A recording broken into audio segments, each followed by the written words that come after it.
2 weeks, Dr. Myron Glick was in Sierra Leone, West Africa on mission. And with more than 10,000 cases of Ebola virus killing more than 5,000 people in West Africa, he had reason to worry. It's a catastrophe in that country. So going over, I was definitely concerned about Ebola. He went to Sierra Leone to help set up a healthcare center, which is an extension of his Buffalo Jericho Road Community Health Center. He says there's a great need there. For the whole district of 540,000 people, there's only 3 doctors. So the health need, even before Ebola was tremendous. He doesn't believe he was exposed to Ebola because he didn't provide any medical care.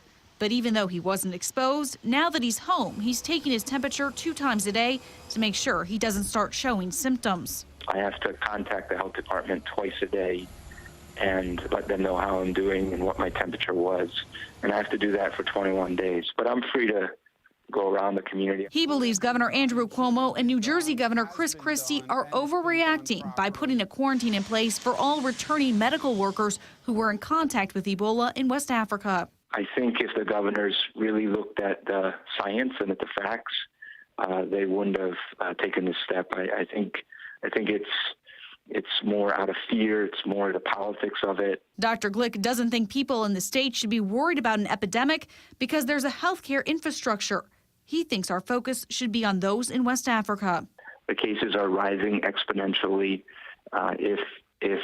If the world doesn't throw everything we have at this situation, there could be tens of thousands, maybe hundreds of thousands of people die in the next month. And Dr. Glick has not had a fever. His screening will end on November 14th, and he reminds residents that someone isn't contagious unless they're showing symptoms, and it can only be spread through bodily fluids. It's not airborne.